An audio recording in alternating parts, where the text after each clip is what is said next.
Buenos días, mis hermanos y hermanas en Cristo Jesús, de la clase Rosa de Sarón. Su servidor, el hermano Fernando Franco, a nombre de nuestro hermano César Sánchez, les damos nuevamente la bienvenida, hermanos, a la clase para este domingo, a 2 de agosto.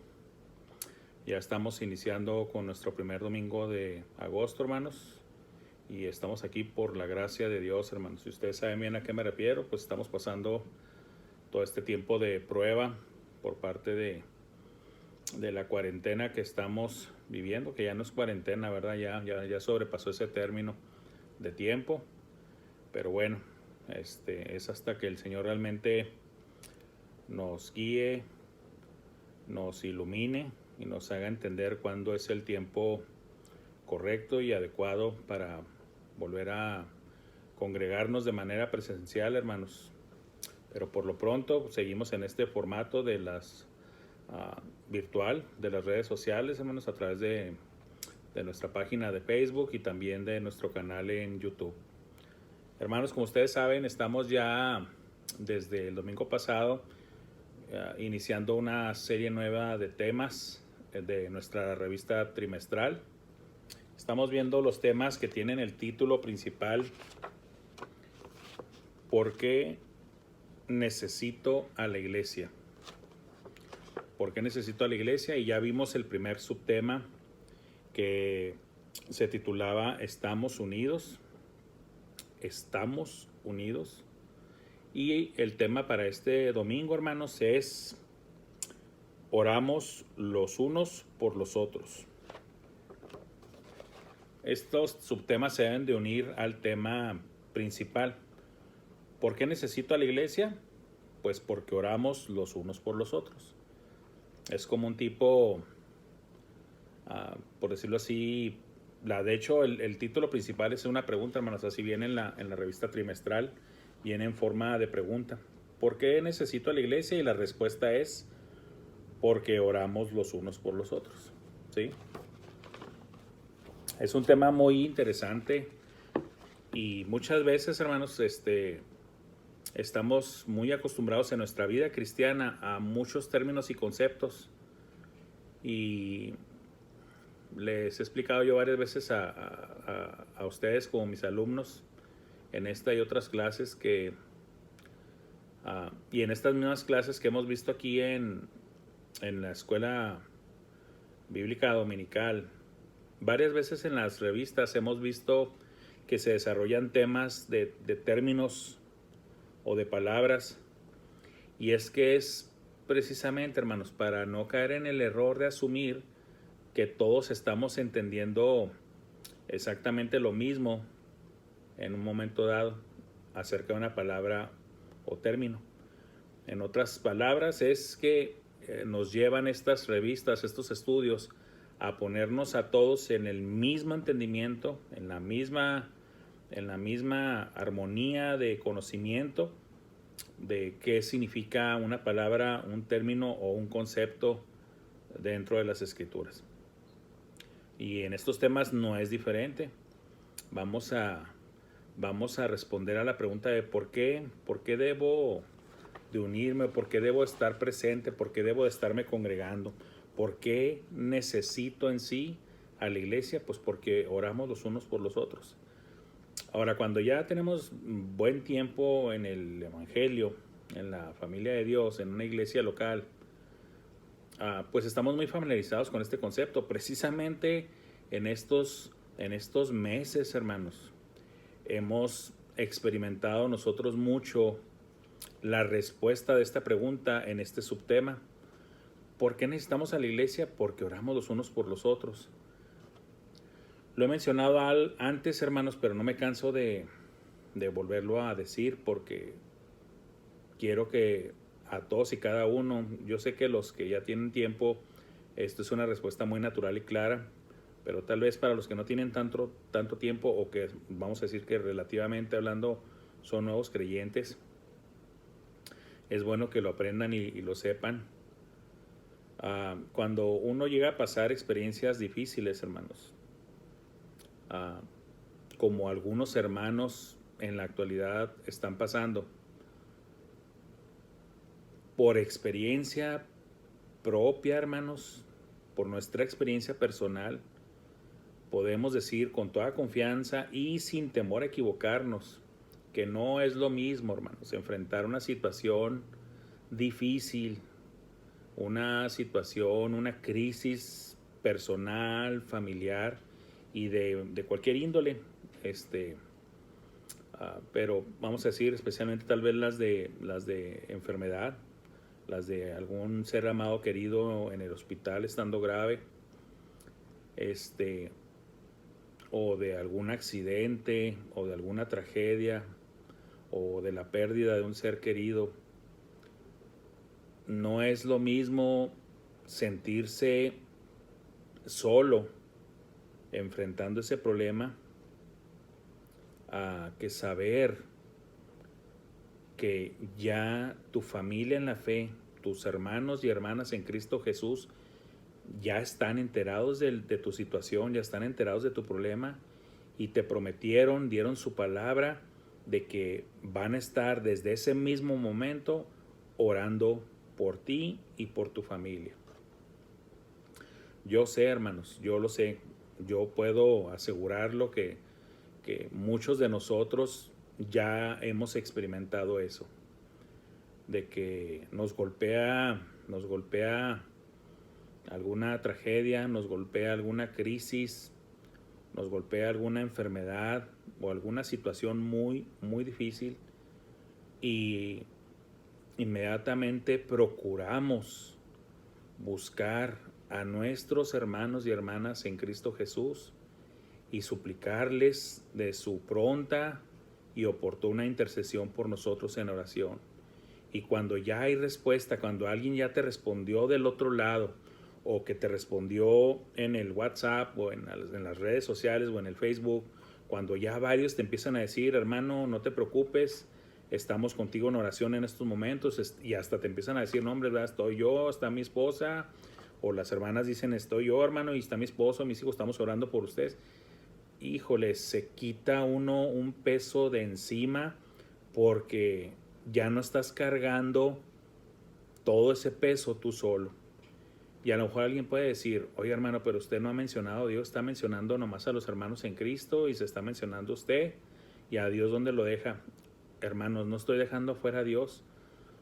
Esta bendición, este privilegio del que estoy hablando yo, de tener el apoyo familiar, la familia en la fe, la oración de unos por otros, es un regalo de Dios. Vamos a decir implícitamente, estamos hablando de Dios, porque ¿de quién es esta familia? ¿De cuál familia estoy hablando? Pues de la familia de Dios. ¿Cómo es que usted y yo somos hermanos y hermanas en Cristo Jesús? Pues porque Dios nos adoptó como sus hijos y por eso somos familia en Cristo Jesús. Es inherente, para que no vayan a pensar de que el hermano dejó afuera a Dios de la ecuación. No, es que somos la familia precisamente de Dios. Si los tengo a ustedes como hermanos y hermanas en la fe, es porque Dios los adoptó a ustedes como sus hijos y también me adoptó a mí, y entre nosotros somos hermanos y hermanas en Cristo Jesús. ¿Sí? Déjenme decirles, a lo mejor ya cayendo un poquito en la tentación de expandirme un poquito más. Yo personalmente creo, basado en la Biblia, según los estudios que he hecho, de que a esto se refiere cuando Pablo habla, por ejemplo en Corintios, cuando habla de un caso de inmoralidad juzgado y que empieza a reprender y a guiar a los hermanos de esa iglesia a cómo actuar ante el caso que se dio de inmoralidad. Y dice las instrucciones muy claramente que al que hizo tal, entréguenlo a Satanás para destrucción de la carne, a fin de que el espíritu sea salvo en el día del Señor. Y también en otra carta, creo que es en otra epístola, en la que Pablo también dice que entregó a unos a Satanás. Y a lo mejor usted ahorita dice, hermano, ¿y eso qué tiene que ver con lo que usted está diciendo? Bueno, tiene que ver lo siguiente. Yo creo, hermanos, que lo que se está refiriendo ahí, y lo digo, es basado en todo este tema que estoy tratando de hacer la amalgama aquí, es de que cuando estamos en la iglesia, hermanos, que somos parte de la iglesia, y quiero aclarar, tal vez no lo he aclarado en estos 2 últimos domingos, para los que nos acompañan o que se les compartió este enlace de este video y de otros de nuestro canal de la iglesia. El concepto bíblico de iglesia, y si no lo dije, lo digo ahora o lo repito, si es que ya lo dije. El concepto bíblico de iglesia es el grupo de creyentes en Cristo Jesús. Es ese grupo, esa congregación, esa asamblea. De hecho, por etimología, eclesia es una palabra griega, eclesia, conformada por 2 palabras, por ek, que significa hacia afuera, y clesia, que significa asamblea. Eso es una asamblea llamada hacia afuera, apartada, ¿sí? Fuera de. Ya cuando lo unes, el concepto bíblico es que eres un grupo, una asamblea de creyentes que Dios está apartando, que los está llamando para estar afuera, ¿sí? Para no ser parte del mundo. Somos santos, somos apartados, ¿sí? ¿Y cómo se hace uno parte de la iglesia? Pues creyendo en Cristo Jesús, siendo bautizado, ¿sí? Entras a la membresía de la iglesia. Si tú ya habías recibido a Jesucristo, ya habías sido bautizado previamente, bueno, pues te unes a la membresía de una iglesia por medio de testimonio o por medio de una carta de recomendación, ¿sí? Porque pues no te vamos a estar bautizando, si eres de la misma fe y práctica, no te vamos a estar rebautizando, aunque el nombre bautista viene del apodo histórico completo que se llamaba anabautistas, que eran los rebautizadores, porque en aquellos siglos, pues a los que venían del catolicismo o de cualquier otro lugar, o si ya habían sido disque bautizados, no, pues órale, otra vez a las aguas del bautismo, ¿verdad? Por eso nos decían rebautizadores o anabautistas, y al final nada más quedó el nombre bautistas. Que los que me conocen saben que creo firmemente, basado en la Biblia y en la historia, de que los bautistas no salimos jamás salieron los bautistas de la Reforma. Los bautistas que manejan eso están, pienso yo, mal informados, les faltó hacer más bien su tarea, no investigaron bien ni la Biblia ni tampoco la historia. Los bautistas no somos protestantes, hermanos, los bautistas no salimos de la Reforma, no el intento de reforma, ni del protestantismo, ¿verdad? Ni tampoco nos aferramos realmente, los que conocemos el tema, no nos aferramos mucho al tema, a la palabra o al apodo bautistas, porque la verdad es que hemos tenido diferentes apodos dependiendo los siglos de historia, ¿sí? Pero se reconoce a los bautistas primero bíblicamente, porque en la Biblia dice que la iglesia de Cristo tendría continuidad diaria, no dejaría de existir. Todos aquellos movimientos o iglesias que dicen que son la iglesia restaurada, reconstruida, rescatada, olvídense, están errándoles, ¿verdad? Eso es un concepto muy errado, que yo lo enseño siempre de esta manera cuando explico estos temas. Es como decir que Cristo fue un mentiroso, ¿verdad? Porque si Cristo dijo que la iglesia iba a estar todos los días, pues es porque iba a estar todos los días. Cristo no miente, no es hombre para que mienta. Pero bueno, ya me estoy alargando mucho, pero ese es el concepto bíblico de la iglesia, hermanos, ¿sí? ¿Sí? Ese es el concepto bíblico de la iglesia. Ya les habíamos dicho, no caer en el error de que pensar en el edificio, en las 4 paredes. Eso es un lugar de oración, de adoración, o es templo, o es santuario, llámenle como quieran, pero no es la iglesia. La iglesia somos nosotros, las personas, los creyentes en Cristo Jesús, los rescatados, los redimidos, los bautizados en el nombre del Padre y del Hijo y del Espíritu Santo. Yo sé que los unitarios se van a incomodar un poco, a retorcer un poquito con eso, pero eso es lo que enseña la Biblia. Bueno, cuando Pablo dice que una persona sea entregada a Satanás, es precisamente quitarle esa membresía, es sacarlos de la comunión de la iglesia, y al sacarlos de la comunión de la iglesia en una forma de disciplina, para que sean restaurados, para que vuelvan en sí como el hijo pródigo, es porque dejan de tener cierta protección, hermanos. Por eso son entregados a Satanás para destrucción de la carne.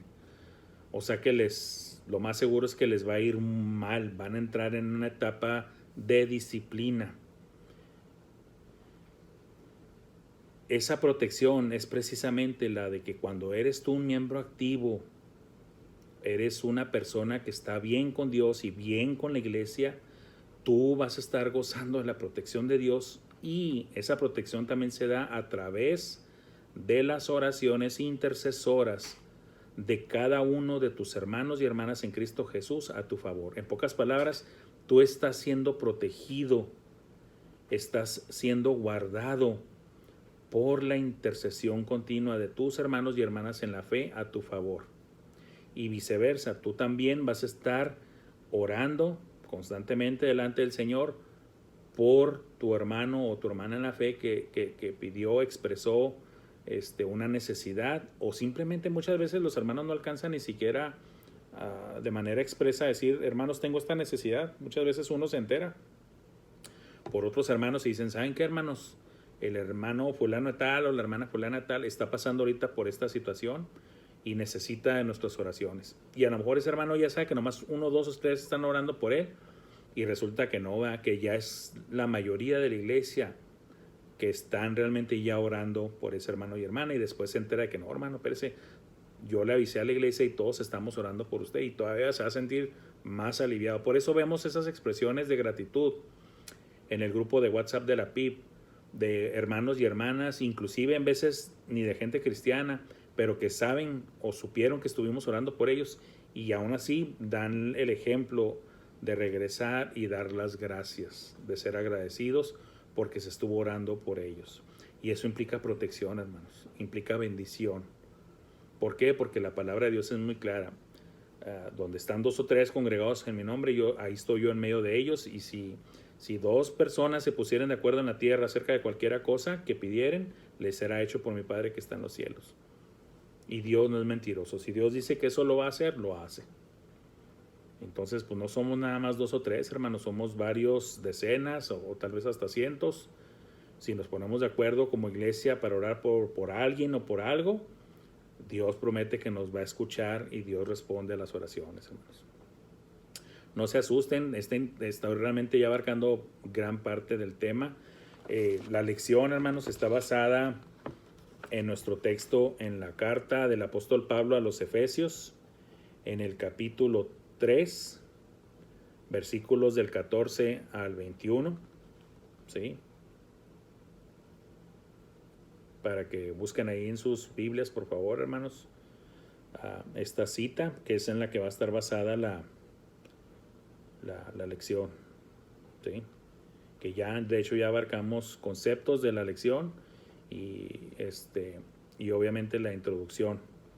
Y bueno, hermanos, yo siempre estoy orando aparte, pero de todas formas, para que quede formalmente esto, vamos a cerrar nuestros ojos y vamos a orar para que el Señor ya en sí también nos siga guiando, iluminando a través de este estudio en el resto de la lección, hermanos. ¿Les parece? Vamos a orar. Padre Celestial, mi Dios, te damos gracias, mi Dios, por este día. Padre, te agradecemos la vida y la salud que nos concedes, Padre, como para poder precisamente estar aquí, Señor, con nuestras Biblias, con nuestra revista, con nuestra lección abierta, mi Dios, para poder recibir alimento espiritual de tu parte por medio de tu palabra, mi Dios. Ilumínanos, danos sabiduría, inteligencia espiritual, y danos también un corazón humilde y dispuesto a recibir, Señor, de tu palabra, no solamente para oírla, sino también para guardarla, para hacerla, Padre, para no engañarnos a nosotros mismos, siendo solamente oidores, sino también hacedores de tu palabra, mi Dios. Gracias por tus bendiciones. Te rogamos por todos nuestros hermanos y hermanas en Cristo Jesús, especialmente por los que están enfermos, por los que necesitan en gran manera de tu mano poderosa para sanidad, mi Dios, para que guíes a médicos, enfermeras y personal médico que está involucrado en el tratamiento de cada uno de ellos, mi Dios. Y también por los que se están recuperando, y gracias también por los que ya se recuperaron y han dado y expresado este agradecimiento, Padre. Guíanos pues, mi Dios, estamos agradecidos contigo en el nombre de Cristo Jesús. Amén. Bueno, pues hermanos, habiendo orado ya para prepararnos en ver el texto bíblico, dice así la primera porción en Efesios 3, del 14 al 17, la porción A. Por esta causa doblo mis rodillas ante el Padre de nuestro Señor Jesucristo, de quien toma nombre toda familia en los cielos y en la tierra, para que os dé, conforme a las riquezas de su gloria, el ser fortalecidos con poder en el hombre interior por su espíritu, para que habite Cristo por la fe en vuestros corazones. En algunos pasajes del Nuevo Testamento, especialmente en los Evangelios, llegamos a notar que los hombres oraban de pie, ¿sí? Pero también es verdad que si nos fijamos en el Antiguo Testamento, muchos de los hombres de Dios oraban postrados en el suelo. O sea, y no me gusta hacer mucho esta mención, pero para que la visualicen de manera muy fácil, yo creo que muchos han visto cómo oran o cómo rezan los musulmanes, ¿verdad? Ponen como un tipo tapetito, y luego se hincan por completo, no hincados parados, sino hincados completamente, la pierna flexionada, y luego ya doblan el resto del cuerpo hacia adelante. Eso realmente era postrados, o aún todavía más, completamente el cuerpo boca abajo. Pero hay diferentes formas de orar, y me refiero a posturas físicas. Pero más que la postura física, de lo que estamos hablando aquí con Pablo al decir esto de que por esta causa doblo mis rodillas, es no solamente por el hecho de que decir, es que doblo mis rodillas para no, está hablando de una actitud ante Dios. O sea, por esta causa doblo mis rodillas, o sea, me estoy humillando, estoy reconociendo el señorío y la soberanía de nuestro gran Dios. Por esta causa doblo mis rodillas ante el Padre de nuestro Señor Jesucristo, ante Dios Padre, ¿sí? De quien toma nombre toda familia en los cielos y en la tierra. Hay varias propuestas en cuanto a qué se refiere aquí, en cuanto a las familias en los cielos y en la tierra, y no hace falta discutir o tener diferencia de pensamiento. No, muchas veces nosotros somos los que complicamos las pláticas o los temas, hermanos. Muchas veces no son difíciles. Todas y cada una de ellas pueden tener en parte la razón, y entre todas formar de manera más completa e integral la respuesta, ¿sí?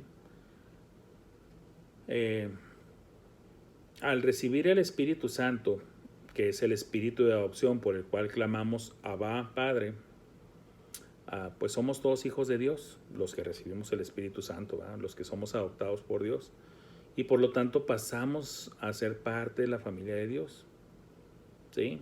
Ahora, si estábamos todavía con vida y con salud en esta tierra, pues somos parte de la familia de Dios aquí en la tierra. Pero si por alguna razón ya el Señor nos llamó y ya estamos allá, pues ya estamos en el cielo. Pero también pues no dejamos de ser hijos de Dios, porque el parentesco no se pierde ni con la vida ni con la muerte. No se pierde el parentesco. Por eso el pasaje de Romanos 8, 38 al 40, nada nos va a separar del amor de Dios. No dejamos de ser sus hijos, aunque vivamos o moramos, somos de Cristo, somos de Dios.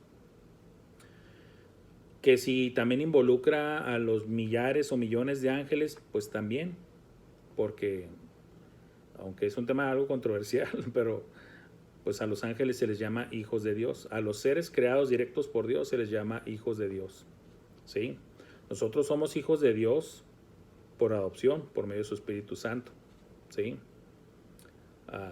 Y como seres humanos somos procreados, ¿sí? En el caso de Adán, él fue creado, no procreado. Él no vino de una mujer, él fue hecho directamente por las manos de Dios, tomado del polvo de la tierra. Por eso en la genealogía una de las genealogías de Jesucristo que viene en el Nuevo Testamento. Por eso cuando llega a Adán dice hijo de Dios.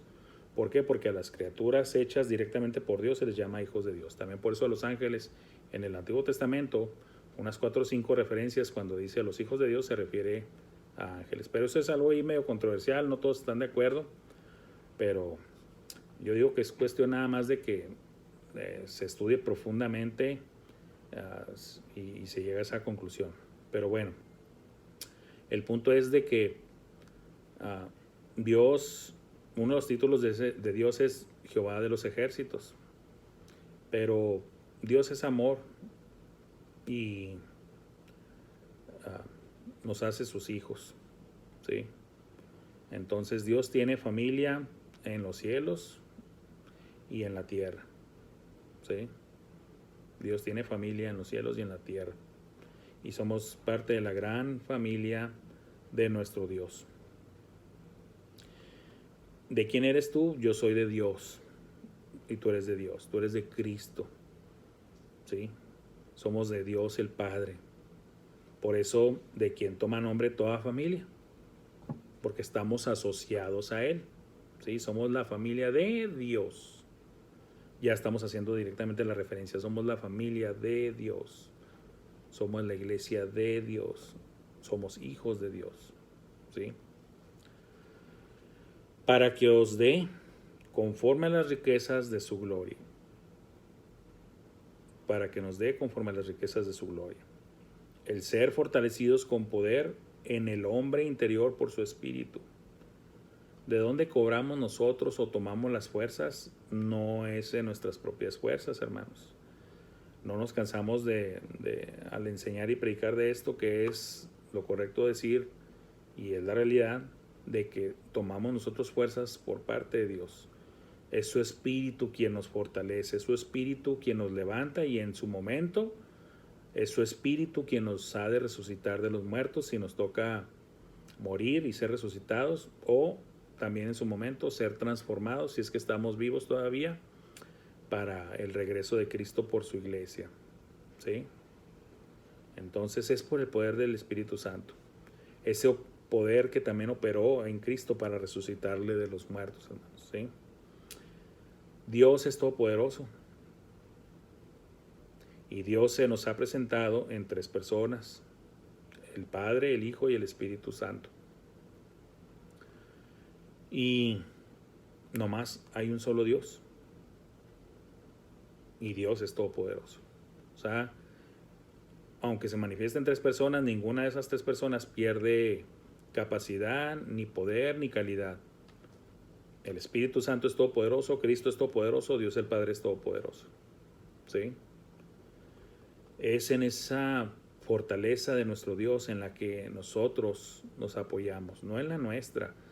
Nosotros flaqueamos, nosotros somos débiles, nosotros desmayamos, hermanos. Esa es la realidad. Sí, hermanos, esa es la realidad. No podemos darnos las de ser muy fuertes y resistentes, no. La palabra de Dios dice que todo ser humano, todo hombre y mujer somos frágiles. Eso dice la palabra de Dios. ¿Dónde lo dice? Cuando dice que dando honor a la mujer y trato, ¿verdad?, a la mujer como a vaso más frágil. Más frágil significa que nosotros somos frágiles y ellas más frágiles. O sea, todo mundo es frágil a fin de cuentas, ¿verdad? También los varones.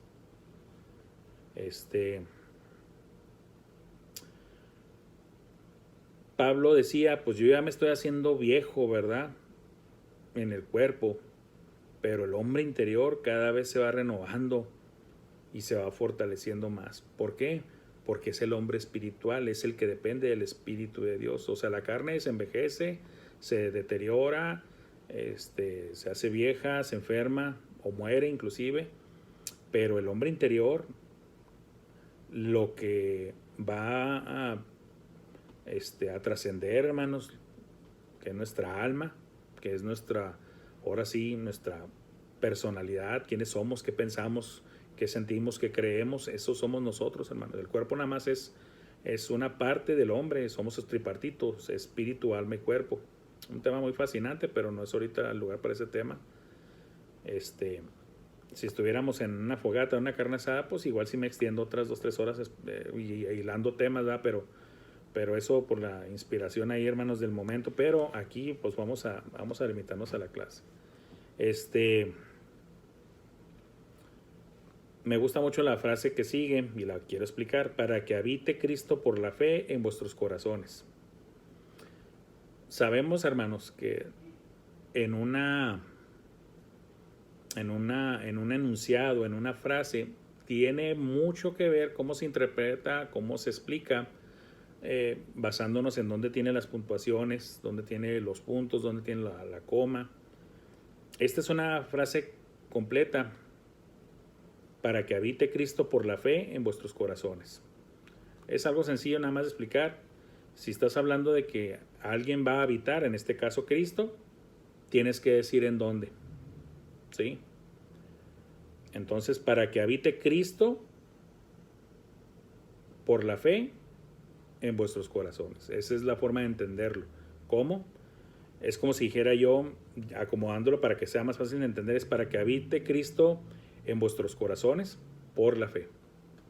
A lo mejor yo lo hubiera traducido así, ¿verdad? Para que no hubiera confusión de que se piense que es por la fe en vuestro corazón. O sea, como que Cristo habite por la fe que tienes en tu corazón. Eso sería realmente una manera incorrecta de decirlo. Pero como está escrito así, se podría malinterpretar precisamente así. Por eso quise desglosarlo un poquito. Para que habite Cristo por la fe en vuestros corazones. ¿Sí? Si no, aquí se refiere a que Cristo va a habitar en vuestros corazones por la fe. ¿Sí? Se necesita para habitar, se necesita un lugar. Y la respuesta aquí la encontramos que es en el corazón. Para que habite Cristo por la fe, o sea, por causa de la fe, en vuestros corazones. Es donde va a habitar. ¿Sí?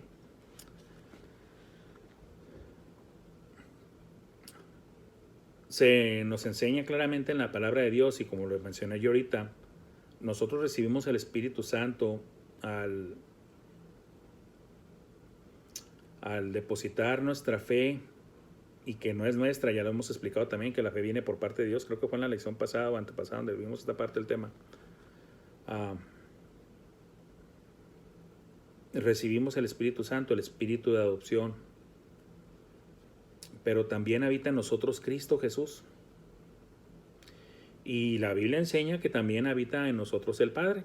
Hay porciones del Nuevo Testamento, en los Evangelios, en los que Cristo dice que vendrán a habitar el Padre y Él con nosotros. O sea, en pocas palabras, en nosotros habita la divinidad. ¿Sí? Dios habita en nosotros, en la persona del Padre, del Hijo y del Espíritu Santo. Nada más hay que escarbarle un poquito más a las Escrituras, ¿va? Ya sea por medio de una concordancia, por medio de una búsqueda electrónica, no sé, pero búsquele y va a ver que realmente habitan las tres personas en uno. ¿Sí? Aquí se está diciendo de que Cristo, pero obviamente también dice que el Espíritu, porque al decir fortalecidos con poder en el hombre interior por su Espíritu. Entonces, en el hombre interior nuestro está el Espíritu fortaleciéndonos. Pero también dice que para que habite Cristo por la fe en vuestros corazones, también Cristo habita en nuestro corazón. Y también, basándonos en los Evangelios, también Cristo enseñó que Él y el Padre serían uno con nosotros, estarían con nosotros y habitarían con nosotros. ¿Sí? ¿Qué estoy diciendo, hermanos? Pues quiero que entendamos eso, que la deidad está con nosotros, Dios está con nosotros y en nosotros. ¿Sí? Dios el Padre, Dios el Hijo y Dios el Espíritu Santo están con nosotros, hermanos. No estamos solos. Y Dios, de manera poderosa y milagrosa, nos une a todos como una familia. Y explicábamos en la vez anterior, les decía yo, que cuando ya realmente te haces parte del cuerpo de Cristo, y aunque tú eres solamente un miembro del cuerpo, de todas formas, grande o pequeño el miembro, de todos modos eres miembro eres parte del cuerpo. Y les decía, si te pegas en el dedo meñique del pie, ¿Quién grita? ¿El ombligo? ¿La rodilla? ¿El codo? ¿Quién grita? Pues grita la boca, ¿verdad? No grita el dedo meñique, porque el dedo meñique no tiene boca, pero él es el que recibió el golpe, pero la boca lo expresa. Y espero que no sea con palabras corruptas, hermanos, sino que me refiero a que expreses tu dolor con un grito o algo, ¿verdad? ¿Qué estoy diciendo? Que si un miembro del cuerpo se duele, todo el cuerpo se duele con ese miembro. Es como ahorita, hermanos. Si uno de nuestros hermanos y hermanas está pasando por prueba de salud por causa de este coronavirus, pues todos nos preocupamos y todos nos unimos en oración para orar en favor de estos hermanos y hermanas, ¿sí? ¿Por qué? Porque queremos que estén bien, porque nos duele que estén pasando por esta situación y queremos que se alivien, que se sanen. ¿Qué pasa cuando te pegas en el dedo pequeño del pie? Pues rápidamente mandas la mano con los dedos para empezar a sobarlo, ¿verdad? Para empezar a sobarlo y tratar de eliminarle, de mitigarle o eliminar ese dolor. Es exactamente lo mismo con la iglesia, hermanos. O sea, estoy tratando de hablar con los mismos términos que la Biblia enseña, porque la Biblia es la que nos dio la idea de hablar así acerca del cuerpo de Cristo, como si fuera el cuerpo humano, y siendo Cristo la cabeza del cuerpo. La mente le dice a la mano y a los dedos, soba el dedo pequeño del pie que se acaba de golpear y está en dolor. Cristo diciéndole a miembros que acudan y ayudan a ese otro miembro pequeño o en una área más retirada a mitigarle su dolor y hacerlo sentirse acompañado y bien y aliviado. Eso es la iglesia, hermanos. ¿Por qué necesito a la iglesia? Pues por eso. Porque oramos, procuramos y nos amamos los unos a los otros. Vamos a ir viendo otros temas, hermanos, que están amarrados a todo este subtema de por qué necesito a la iglesia. Pues porque estamos unidos, les expliqué la vez pasada, haciendo precisamente toda esta analogía del cuerpo. No estamos mutilados, separados, no, estamos todos unidos. Y porque oramos unos por otros, estamos intercediendo unos por otros. Así debe de ser. La siguiente porción es ahí en Efesios 3, 17b al 19. A fin de que arraigados y cimentados en amor, seáis plenamente capaces de comprender con todos los santos cuál sea la anchura, la longitud, la profundidad y la altura,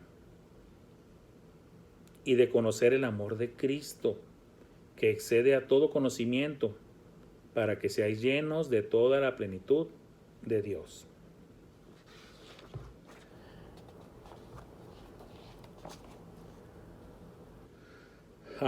La palabra de Dios, lo sabemos que cuando maneja conceptos sinónimos unidos, está enfatizando. Es equivalente a decir, de cierto te digo, que por cierto es cuando oímos muchas veces a los hermanos o hermanas que repiten el amén, amén, ¿verdad? Y dices tú, ¿por qué lo repiten? Pues número uno, en la Biblia vienen ejemplos varios directamente con la traducción literal de la palabra amén, que es en el hebreo, terminando una oración diciendo amén, amén. Pero también cuando Cristo decía, de cierto te digo, Cristo estaba diciendo literalmente amén, amén. ¿Sí? Bueno, el repetir una palabra o concepto es enfatizar, es poner, como dicen los muchachos ahora, ponerlo con letras bold o en negritas, ¿verdad? Estás resaltando algo, estás queriendo llamar la atención a algo. Dios nos quiere de que estemos arraigados y cimentados. La visualización del concepto de arraigados es de que ya echamos raíces. Tú no puedes llegar y arrancar un árbol así tan fácilmente. ¿Por qué? Porque ya echó raíces. ¿Hasta dónde llegan?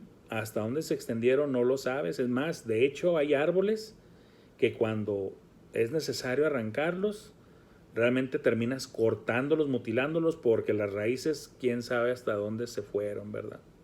No los logras sacar así enteritos, como muchas veces cuando uno arranca hierba mala y la tierra está humedecida, sí se viene con todo y sus raíces, y eso quién sabe, ¿verdad? Pero vemos que la mayoría de la raíz se vino, ¿verdad? Pero no así en un árbol que está bien arraigado. Por lo tanto, si estás bien arraigado, eres difícil de arrancar, eres difícil de desarraigar. Y también cuando algo está cimentado, cuando algo tiene cimiento, como también lo enseña la Biblia, ¿en qué parte? Pues cuando hablaba de precisamente que un hombre prudente había hecho su construcción sobre la roca y otro pues sobre la arena o sobre tierra nada más encima. En pocas palabras, sin cimiento. Los cimientos de antes, hermanos, por ejemplo, en la casa de mis papás, donde yo viví varios años, a mí me tocó ver que los cimientos de las casas eran de piedra antes. Ahora ya son ya sea de vaciado o son una plancha, o si todavía hay cimiento, pues muchas veces los hacen como de block, pero relleno, o ponen como un tipo, pues no sé cómo se le llama, disculpen, pero como un tipo castillo, pero en vez de estar hacia arriba, hacia abajo, con todo el cemento y con un esqueleto, con una estructura ¿cómo se llama? De varilla, con un esqueleto que todavía lo fortalece más. Cimentados. Entonces algo que está bien cimentado está muy difícil de remover, de que sufra caída, de que sufra daño. ¿Sí?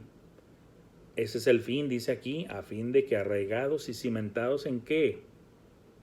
¿Qué viene siendo ese cemento fuerte, esa unión, esa raíz, ese cimiento? Es el amor. Es el amor. ¿Sí? Recordemos que Dios le da mucho énfasis en su palabra a través de las cartas a Paulinas y también de Juan, y en otras porciones bíblicas, claro, también, de que el amor es angular. Tan así que aprendemos esa frase tan fuerte y bonita que dice que es: Dios es amor. ¿Sí? Esto para que seáis plenamente capaces de comprender con todos los santos, para que todos los santos, tengamos la capacidad de entender cuál sea la anchura, la longitud, la profundidad y la altura. El autor tocó el tema, pues yo también lo voy a tocar porque es algo intrigante aquí. ¿Por qué menciona cuatro porciones de concepto de espacio, de medida, de localización? Cuando uno es estudiante, no sé si, yo esto la verdad ya no sé si se enseña a partir de la preparatoria o si ya lo enseñan, pues ya nuestros años fueron unos y los jóvenes son otros, pero cuando te enseñan de cómo ubicar objetos en el espacio, y entonces se te dan las tres dimensiones, el X, el Y y el Z, para ubicar un objeto en el espacio, ¿verdad? Pero aquí se mencionan cuatro. Se menciona en estudios de que el tiempo también es una dimensión, pero aquí no se está mencionando el tiempo. Aquí se menciona la anchura, la longitud, la profundidad y la altura. Miren, no nos vamos a meter en discusión de que cuántas dimensiones hay, porque aquí podría decir, pues aquí cuando menos, y algunos estudiosos de este tema dicen, aquí nada más se nos está hablando de 4, hay unos que mencionan que hay 11 dimensiones, o 12. No nos metamos en ese tema, hermanos. Pero sí nos metemos a lo que aquí lo que dice el escrito, y aquí lo interesante es que sí nos da 4 dimensiones, ¿sí? Cuando uno ve un mueble, imagínate, por ejemplo, un ropero, tú dices que tiene altura, longitud y hacia atrás profundidad, ¿va? Pero aquí dice anchura, longitud, profundidad y altura. Bueno, aquí simplemente estamos hablando de que debemos, como hijos de Dios, comprender la dimensión, lo grande, lo profundo, lo indescriptible, lo que sobrepasa nuestro entendimiento en cuanto al amor de Dios. Así de sencillo, en cuanto al amor de Dios, que lo abarca todo, todo, en todas las dimensiones. Porque Dios nos ama aquí y allá en su presencia,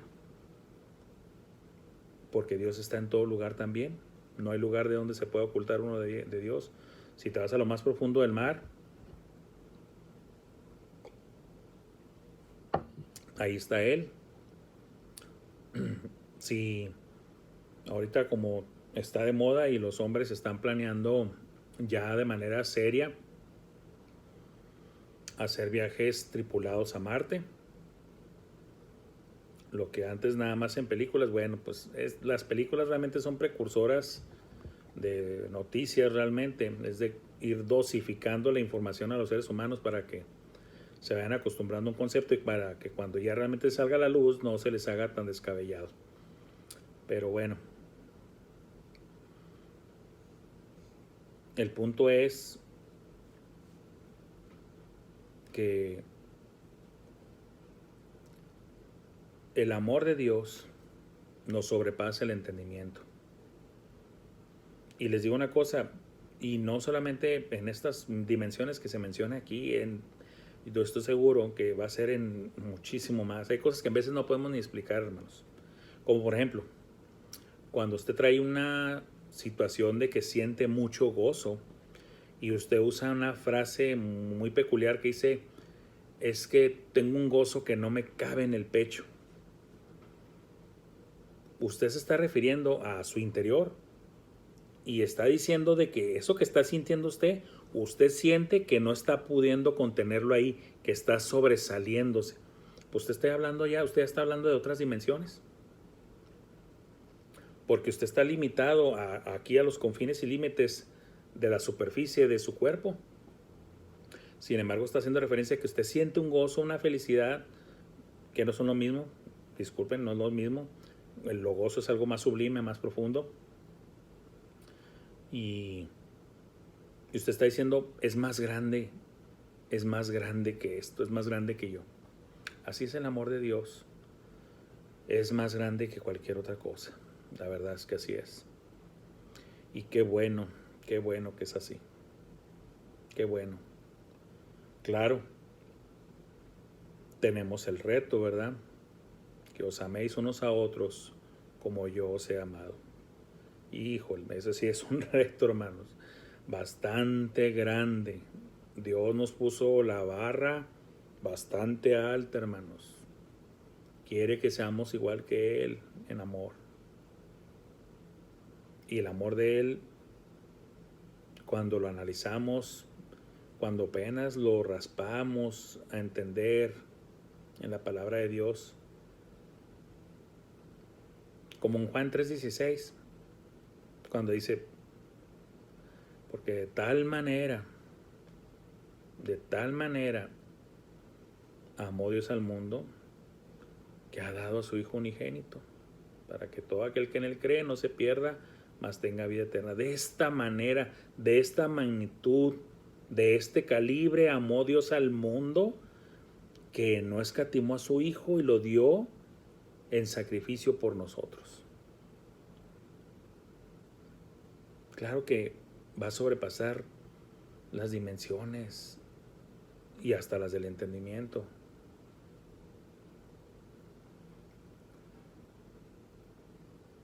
Y de conocer todo esto y de conocer el amor de Cristo.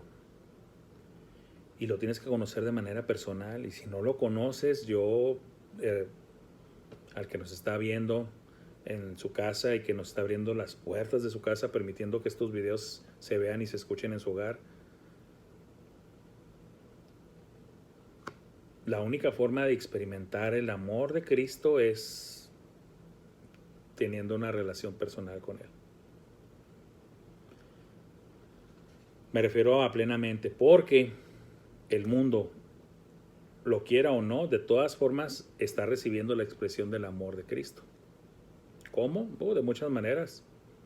El simple hecho de que Él te permita levantarte cada mañana, de hecho que Él te permita que los miembros de tu cuerpo te respondan, que los órganos de tu cuerpo funcionen, el hecho de que tú puedas tomar un transporte público o tu propio vehículo y transportarte a tu trabajo o a vacaciones o a visitar a tus parientes o ver a tu hijo o a tu hija, todo eso viene de Dios. El sol que te va acompañando en el camino, la nube con agüita, todo eso viene de parte de Dios.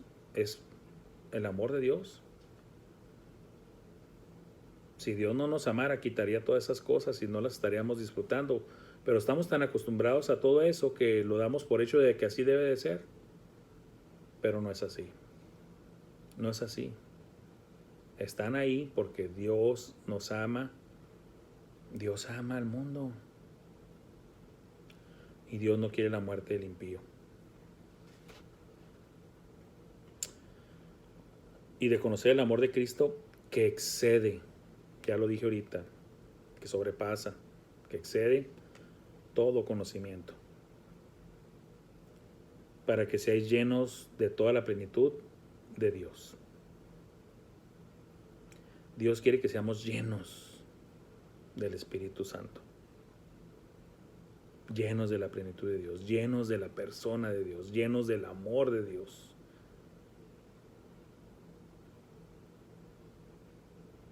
¿Sí? Vamos a la siguiente porción bíblica ya para finalizar, hermanos, que es en Efesios 3, 20 y 21. Y dice así: y a aquel que es poderoso para hacer todas las cosas mucho más abundantemente de lo que pedimos o entendemos, según el poder que actúa en nosotros, a Él sea gloria en la iglesia en Cristo Jesús por todas las edades, por los siglos de los siglos. Amén.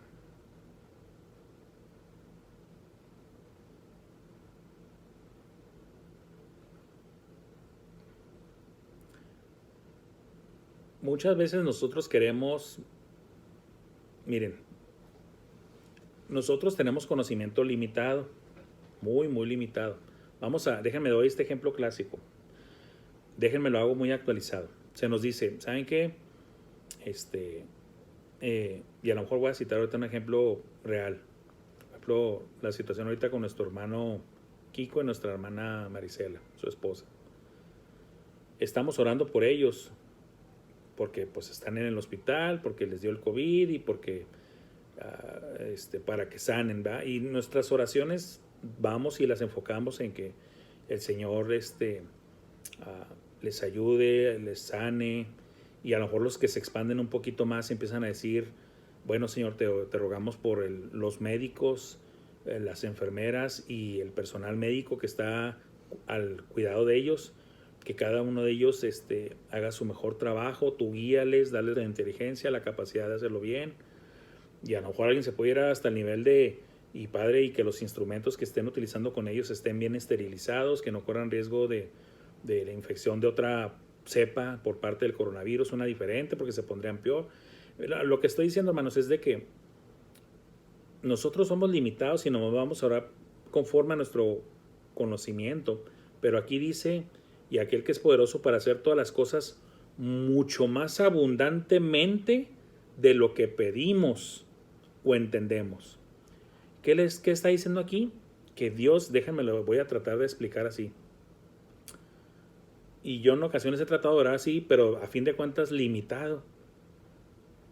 Dios sabe, pongan atención a lo que voy a decir. Dios sabe qué células, qué tipo de células en particular de los millones de células que tiene el cuerpo, cuáles son las que deben cumplir cierta función o deben de cambiarse de tal manera que terminen ayudando a la recuperación de la salud de nuestros hermanos. Ellos son, de Dios es el que sabe qué condiciones de sus órganos, de sus miembros, son las que tienen que cambiar de tal manera para que se dé mejor la oxigenación, para que ya se sientan mejor de sus pulmones, para que ya esté la capacidad pulmonar mejorando, para que la temperatura ya no suba, para todo eso. Y yo no soy médico, obviamente, ¿verdad? Los médicos pueden expandirse y decir todavía mucho más cosas, pero aún así, y mis hermanos no me dejarán mentir, los médicos, sobre todo los creyentes, ¿verdad? Porque hay unos que tienen el complejo de Dios. Eso es también tema para otra carne asada. Debemos de reconocer que nuestra mente no va a alcanzar, y Dios realmente no solamente va a responder conforme a lo que pedimos, porque Él sabe que nos quedamos cortos, Él sabe que se necesitan todavía muchas cosas más, pero Él sí tiene conocimiento de ellas y Él las va a hacer, aunque yo ni siquiera tenía idea de que eran necesarias. Eso es lo que está diciendo aquí. Y a aquel que es poderoso para hacer todas las cosas mucho más abundantemente de lo que pedimos o entendemos. La gloria y la honra sean a Dios, que Él sí sabe exactamente todo lo que se necesita. Nosotros decimos queremos que estén bien y que estén ya sanos, pero no sabemos toda la larga lista que implica de las cosas que Dios debe hacer para que eso suceda. Nos quedamos cortos, ¿sí? Según el poder que actúa en nosotros. O sea, el poder de Dios está a la mano de nosotros por medio de la oración y por medio del amor, hermanos. ¿Qué me va a llevar a pedir por los hermanos? El amor que siento hacia ellos. ¿Qué herramienta voy a utilizar? La oración. ¿Y quién es el que es el receptor de esa oración? Dios. Inclusive su Espíritu Santo también, dice la palabra de Dios, que nosotros no sabemos ni qué pedir ni cómo, pero Él intercede por nosotros con gemidos indecibles ante Dios Padre.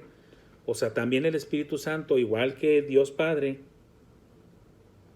lo que nosotros no sabemos ni expresar siquiera con palabras, Él toma de nuestro corazón y lo lleva completo el mensaje, la petición, la súplica delante de Dios Padre, aunque nosotros ni siquiera sepamos cómo expresarnos. Dios es grandísimo, hermanos. Dios es tremendo. Sobrepasa nuestro entendimiento, nuestra mente, hermanos. Y por eso, alabado sea el nombre del Señor, hermanos. Por eso, alabado sea y honrado sea el nombre del Señor. Y eso es precisamente lo que dice aquí. Eso es precisamente lo que dice aquí. A Él sea gloria en la iglesia, en Cristo Jesús, por todas las edades.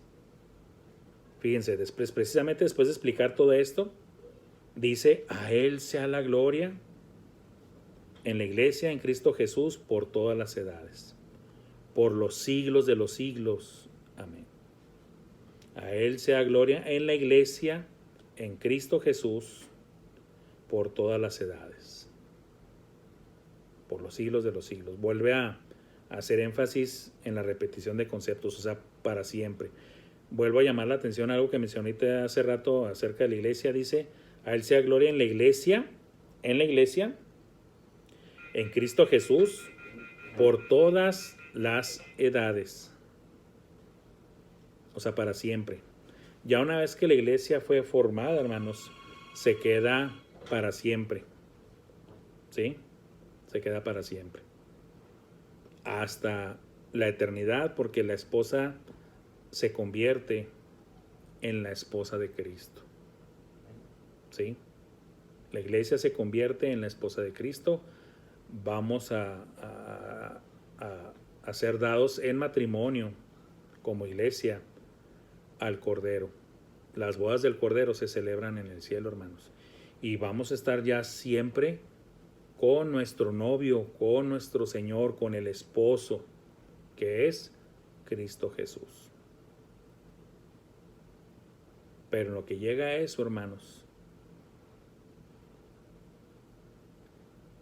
terrenalmente hablando, necesitamos a la iglesia. ¿Por qué? Porque oramos los unos por los otros, nos cubrimos los unos a los otros, nos respaldamos los unos a los otros, nos apoyamos a los unos a los otros por medio de nuestras oraciones intercesoras. Señor, yo te ruego, te suplico por tal hermano, por tal familia, porque tiene esta necesidad. Señor, ten misericordia de él, ten misericordia de sus familiares, de sus seres queridos, y ayúdale, Señor, y sácalo de esta situación. ¿No quieres tú lo mismo? ¿No quieres estar tú protegido por la oración de tus hermanos y hermanas en Cristo Jesús? ¿No quieres tú ser parte de los que oran y piden precisamente a favor de sus hermanos? Bueno, ese es el mensaje, hermanos, de esta lección. El Señor me los bendiga, hermanos, y primeramente Dios los esperamos el próximo domingo para la siguiente lección. Gracias, hermanos.